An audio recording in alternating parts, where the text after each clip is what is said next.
Bonsoir, il est 22 h. Merci de nous rejoindre pour suivre avec nous ce journal dont tels sont les titres.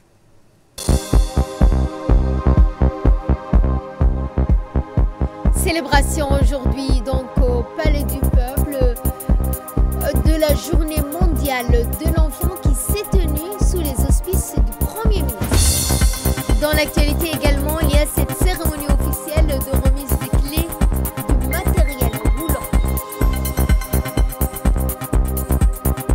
Et dans ce qui domine l'actualité internationale au Liban, il y a une intensification des frappes israéliennes, c'est ce que nous verrons en fin de journée. C'était les titres place au développement. À l'instar des pays du monde entier, la République de Djibouti a célébré aujourd'hui, jeudi 20 novembre, la Journée mondiale de l'enfance après une semaine de riches activités au profit des jeunes. En effet, le ministère de la Femme et de la Famille, en collaboration avec l'UNFD, le ministère de l'Éducation nationale, de la formation professionnelle, l'UNICEF, SOS Village, ont organisé aujourd'hui au Palais du Peuple la Journée internationale de l'enfance. La cérémonie marquant la commémoration de la Journée internationale de l'enfance s'est déroulée sous le haut patronage du Premier ministre Abdelkader Kamel Mohamed.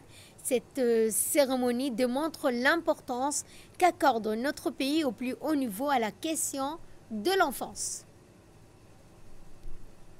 La cérémonie a vu la participation des membres du gouvernement, les corps diplomatiques accrédités de notre pays, les représentants du système des Nations Unies, les parlementaires et une foule d'enfants.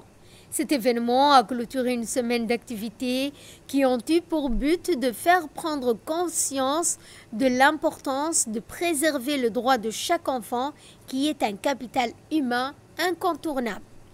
Différents ateliers qui avaient pour but d'informer, de sensibiliser sur l'intérêt supérieur de l'enfant ont regroupé des personnalités dont des parlementaires, des représentants de la société civile tout au long de la semaine coordonnée par le ministère de la Femme et de la Famille, l'UNFD, en collaboration avec les partenaires techniques internationaux et nationaux tels que l'UNICEF, premier partenaire sur le droit de l'enfant.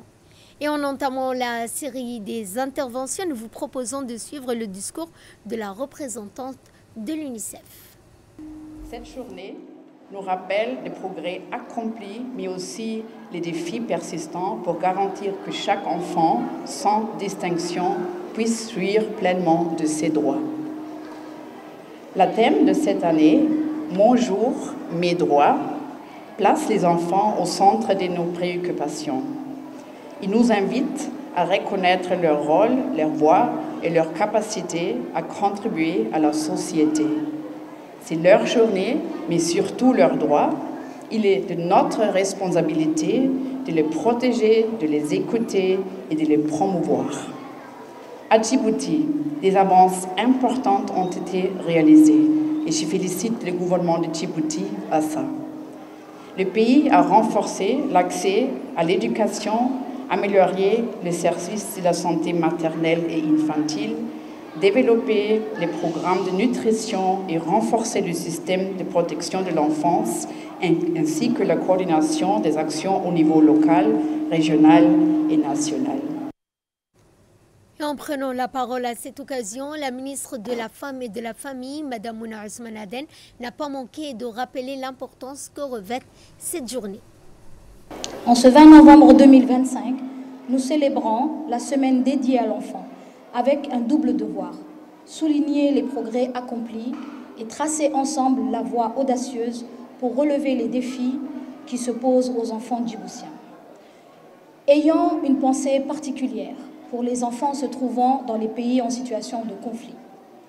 La République de Djibouti, à l'instar de tous les pays du monde signataires de la Convention des droits de l'enfant et de la Charte africaine des droits de l'enfant, a fait de la protection de l'enfance une priorité constante, affirmée au plus haut niveau de l'État, portée personnellement par son Excellence M. Ismaël Omar Guelleh, président de la République. Des nouvelles lois et d'importants investissements en matière de soins, de sécurité alimentaire, d'éducation, de formation ont été réalisés. Derrière ces progrès, il y a des acteurs dont le rôle est fondamental. Aux côtés du ministère de la Femme et de la Famille, il y a un rôle que jouent l'ensemble des départements ministériels présents ici aujourd'hui, mais qui composent le gouvernement, pour s'occuper de la protection, l'éducation, l'épanouissement des enfants, mais non seulement, qui n'est pas seulement une promesse, mais une réalité quotidienne sur tout le territoire national. Également, nous saluons le rôle pionnier et indispensable de l'Union nationale des femmes djiboutiennes, présidée par la première dame, Mme Khadra Mahmoud Haïd, qui, aux côtés du ministère de la Femme, assure la concrétisation sur le terrain de toutes les stratégies et plans de travail. Leur présence auprès des familles et dans les communautés est la preuve que notre engagement ne reste pas lettre morte. Il se traduit par des actions de soutien, d'éducation, de sensibilisation qui touchent directement la vie de nos enfants. Nous exprimons aussi un remerciement profond à l'ensemble de nos partenaires techniques et financiers, et particulièrement l'UNICEF, qui est donc le partenaire clé qui travaille auprès de nous pour le soutien technique et financier, l'expertise précieuse et garantissent des actions basées sur des meilleures pratiques mondiales pour la protection et la promotion des droits de l'enfant. Et clôturant la série des interventions, le Premier ministre Abdelkader Kamel Mohamed a parlé de la symbolique de cette journée, une journée de reconnaissance de droits et de protection pour chaque enfant. Mes chers enfants, nous nous réunissons comme chaque année pour célébrer cette journée spéciale, la Journée internationale de l'enfance, qui vient de clôturer la semaine nationale et ses multiples activités menées conjointement par le ministre de la Femme et de la Famille et de l'UNFD. Enfants du monde et chers enfants de Djibouti, cette journée vous est dédiée afin de sensibiliser le public à vos droits, à vos besoins et surtout de rappeler à tous combien il est important pour vous d'assurer votre éducation, votre protection et un avenir meilleur. Les droits de l'enfant sont universels, inaliénables. Ils sont inscrits dans la Convention internationale des droits de l'enfant, adoptée par l'ONU en 1989, et la Charte africaine des droits de l'enfant, auquel notre pays a pleinement adhéré. Notre pays connaît dans ces domaines des avancées notables, comme viennent de nous le rappeler les intervenants qui m'ont précédé. Notre pays est amplement fier d'être parmi les nations qui placent les droits de l'enfant au plus haut niveau des priorités grâce à la ferme volonté du chef de l'État. Je salue au passage l'élection de nouveaux membres du Parlement des enfants à l'Assemblée nationale. À travers cette institution, Djibouti réaffirme que la parole de l'enfant n'est pas accessoire. Elle est absolument essentielle à la construction d'un avenir plus juste, inclusif et harmonieux. L'Institut des sciences de la vie du CERD, en collaboration avec le laboratoire des sciences de l'environnement marin, le NARD, de l'Institut universitaire européen de la mer, Université de Bretagne occidentale, Brest, a organisé aujourd'hui une conférence scientifique d'envergure dans la salle de conférence du CERD. Placé sous le thème « Exploration et valorisation marine du golfe de Tadjoura », focus également sur les micro-algues et éponges. Cette rencontre avait pour objectif de présenter les résultats d'une étude approfondie sur l'écosystème marin djiboutien.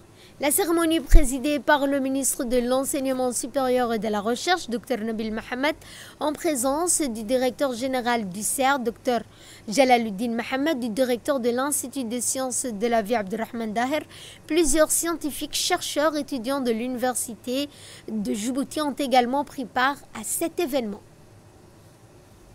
de la biodiversité des groupes les très peu étudiés, qui sont bien sûr les macroalgues et les éponges.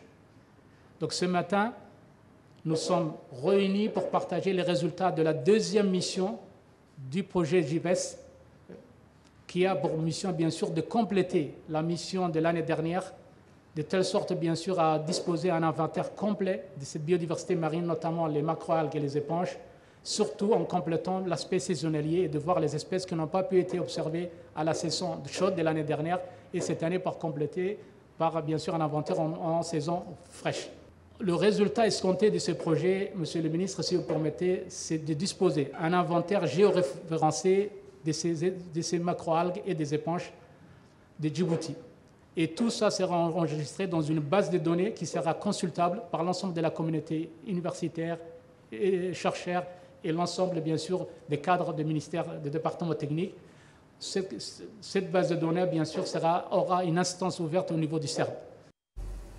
Et prenons la parole à cette occasion. Le directeur général du CERD, Dr Jalaluddin Mohamed, a salué la communauté scientifique ainsi que les étudiants de l'université de Djibouti pour leur participation à cette journée dédiée à l'étude de notre patrimoine marin.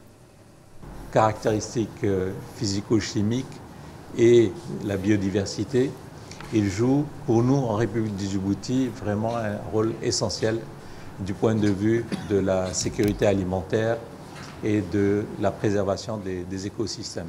Cette rencontre est l'opportunité de se faire se rencontrer des personnes d'horizons très divers, des jeunes, des moins jeunes, mais des spécialistes et des sociologues, des gens qui interviennent dans les professions de ces environnements marins, pour la pêche par exemple.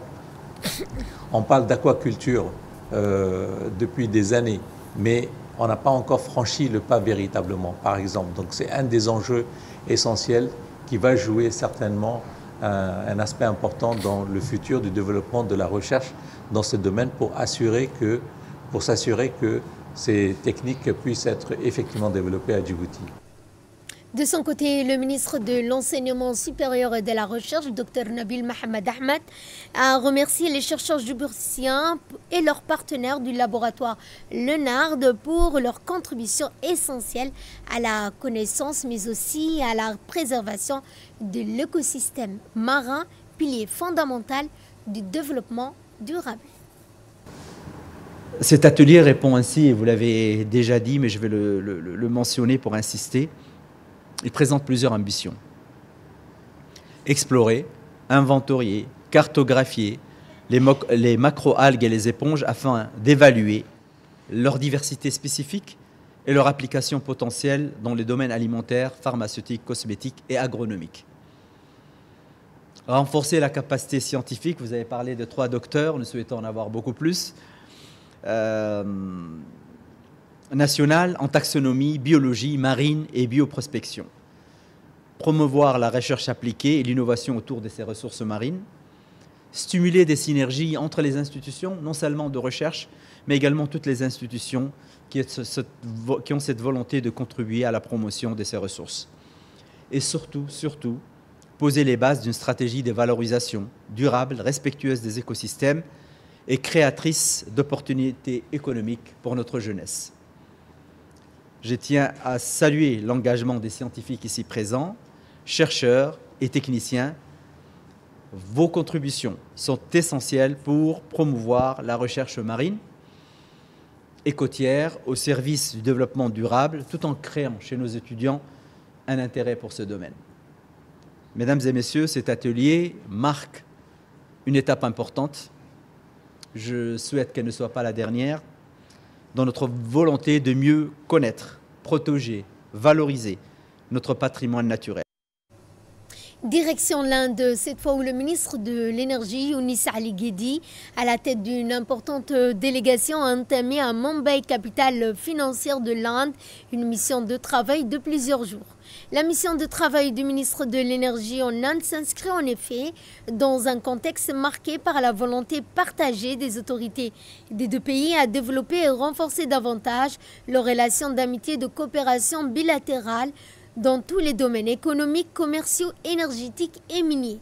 Le ministre a tour à tour eu des réunions de travail avec les dirigeants des groupes indiens consacrés à la prospection des investissements productifs dans les secteurs énergétiques, miniers, pétrogaziers en particulier.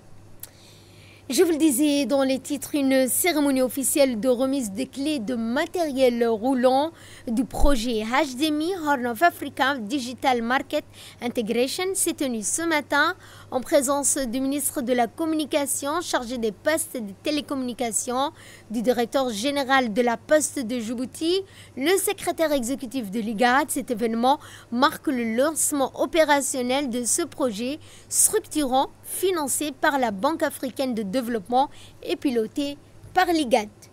Ce projet vise à répondre aux défis de fragmentation économique et de fracture numérique dans la Corne de l'Afrique. Il repose sur deux piliers, à savoir la modernisation de l'infrastructure logistique symbolisée par la flotte de véhicules motocyclettes remise à ce jour qui permettra de réduire drastiquement les délais de livraison et d'atteindre 90% de fiabilité et de service.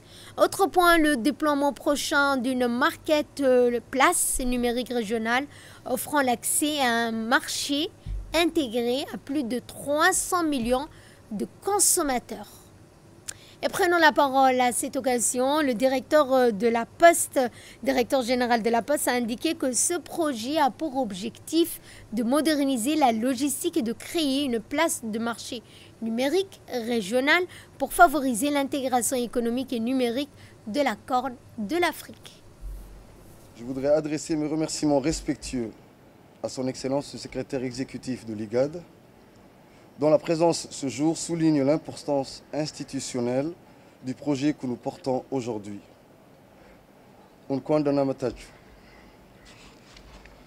Je souhaite également remercier M. Radouane Abdoulaye Badon, ministre de la Communication chargé des Postes et des Télécommunications, pour son accompagnement et son soutien permanent et constant aux côtés de la Poste et surtout pour cette initiative structurante pour notre pays. J'adresse ensuite mes remerciements à la Banque africaine de développement, dont l'appui technique et financier constitue le socle même de cette initiative. Et parce que derrière les institutions, il y a des personnes qui s'engagent, je tiens à remercier chaleureusement, malgré son absence, M. Samatar Omar Elmi, chef du programme digital pour la région Afrique de l'Est au sein de la BAD. Son implication, sa disponibilité et sa vision opérationnelle ont joué un rôle essentiel dans l'avancement de ce projet. Permettez-moi de vous rappeler qu'au-delà de nos ambitions futures, Djibouti occupe déjà une place avancée dans le domaine du e-commerce régional. Nous sommes le premier pays d'Afrique de l'Est à avoir établi un partenariat structuré, solide et fonctionnel avec Amazon, à travers une collaboration avec Madagascar. Grâce à cette initiative, les Djiboutiens peuvent commander directement sur Amazon sans passer par des intermédiaires, sans passer par des plateformes qui ne sont pas officielles et sans contraintes supplémentaires. C'est une avancée majeure, un avantage concurrentiel réel et surtout une innovation dont on peut être fier. Nous entendons poursuivre ce rôle de pionnier et de leader aux côtés de notre grand voisin et partenaire stratégique, l'Éthiopie, ainsi qu'avec les autres pays de la région.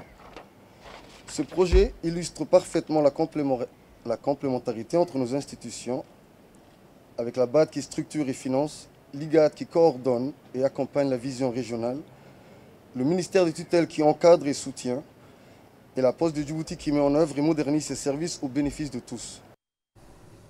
Et en prenant la parole à cette occasion, le secrétaire exécutif de l'IGAD a rappelé l'importance du HDMI dans la transformation numérique régionale et dans la modernisation des infrastructures logistiques. Il a également souligné que la remise de ce matériel roulant constitue une étape déterminante de notre engagement à promouvoir une intégration numérique inclusive visant à soutenir la fluidité du commerce transfrontalier et à renforcer la connectivité entre nos pays membres. Dans son intervention, le ministre de la Communication chargé des postes des télécommunications, Radouane Abdoulaye Badon, a rappelé que ce projet vise à répondre aux défis de fragmentation économique et de fracture numérique dans la Corne de l'Afrique. Ce 20 novembre 2025, nous célébrons bien plus qu'une simple réception d'équipement. nous nous rassemblons pour un moment à la fois symbolique et concret.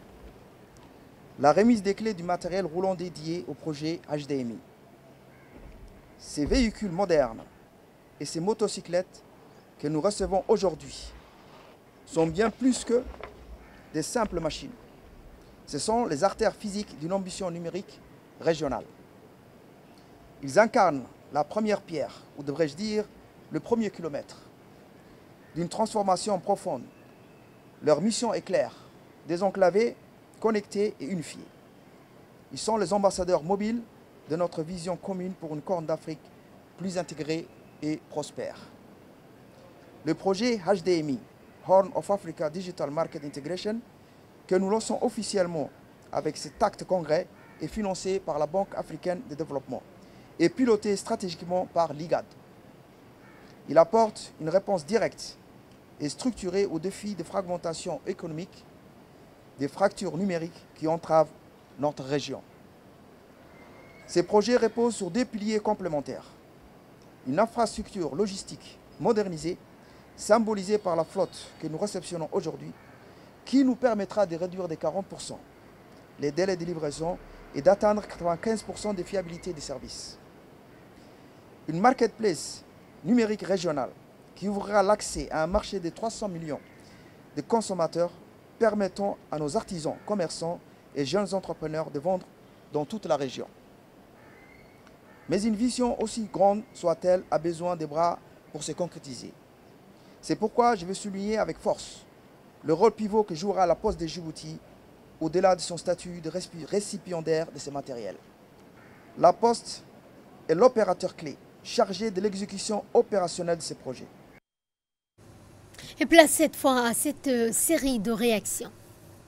Le projet est un projet historique, il faut le dire, car il incarne l'intégration régionale à travers le numérique et à travers le e-commerce et les transferts et les paiements transfrontaliers. Je tiens tout d'abord à féliciter la Poste de Djibouti, bien sûr, pour son leadership, son équipe, ainsi que l'ensemble de la team qui a préparé la réception et la mise en place de ce projet. La Poste de Djibouti qui est reconnue pour ses compétences et son expertise afin que ce projet puisse être réalisé. D'autre part aussi, je tiens aussi à saluer le leadership décisif du secrétariat exécutif de l'IGAD pour la coordination régionale, car en effet ce projet est composé ou bien cible 4 grands pays dont Djibouti, l'Éthiopie, la Somalie et le Soudan du Sud. Et je tiens aussi à exprimer que ce projet s'aligne parfaitement avec la vision du chef de l'État, la vision du président de la République et également président en exercice de l'IGAD, son Excellence Al-Hajj Ismaïl Omar Guelleh, qui est de faire de Djibouti un hub numérique et logistique, mais aussi qui va renforcer notre position de porte d'entrée digitale de la Corne de l'Afrique. La DDS a paraphé aujourd'hui des conventions avec 8 associations communautaires dans le cadre du projet Mobilisation des communautés pour une meilleure nutrition. Financé par un don du Japon et administré par la Banque mondiale, ces conventions d'un montant de 85 millions de nos francs couvrent une période d'1 an et permettront de mettre en œuvre les clubs des jeunes, un dispositif visant à accompagner 1500 adolescents des 4 quartiers de Djibouti-Ville et de Balbala, Arhiba, Bachao, Karawil, Wahledaba. La cérémonie s'est déroulée en présence de la maire adjointe de la ville de Djibouti, du président de la commune de Balbala, du président de la commune de Bl'Aos ainsi que du directeur général de la DDS. Ce partenariat marque ainsi une avancée majeure dans la mise en œuvre du projet Mobilisation des communautés pour une meilleure nutrition et illustre ainsi un engagement conjoint du gouvernement du Japon, de la Banque mondiale et de la DDS. Et pour plus de précision, nous vous proposons de suivre l'intervention du directeur général de la DDS. Très heureux aujourd'hui de signer ces conventions avec 8 associations. dans le cadre du projet GSDF, qu'Abdallah vous a expliqué ici, c'est un projet innovant, puisqu'il y a à la fois le côté prévention de la malnutrition à base communautaire, la croissance de l'enfant, mais également la création de clubs de jeunes. Et vraiment l'innovation, surtout, elle est là, la création de clubs de jeunes. Et nous savons que notre pays est composé d'une population très jeune, et qui est soumis à beaucoup de risques, des risques liés à la croissance, des risques liés à la violence, mais également d'autres risques. Et donc, il est opportun, justement, de préparer les jeunes filles à devenir des mères de demain, donc à s'assurer de leur croissance, à bien les éduquer dans ce domaine-là. Mais également, l'innovation dans le cadre de ce projet, c'est que c'est les enfants. On apprend aux mères à détecter rapidement chez elles la problématique de la croissance de l'enfant. Et de là, nous passons à ce qui domine l'actualité internationale avec ces intensifications des frappes israéliennes dans le sud du Liban. Au milieu d'un regain de tensions frontalières, Israël a déclaré que ces opérations s'inscrivent dans une campagne visant à empêcher toute reprise d'activités militaires. Cette nouvelle escalade rappelle la fragilité de la situation à la frontière malgré l'accord du cessez-le-feu conclu en 2024. Et c'est ainsi que se referme ce journal. Merci à vous de nous avoir suivis et excellente fin de semaine à toutes et à tous.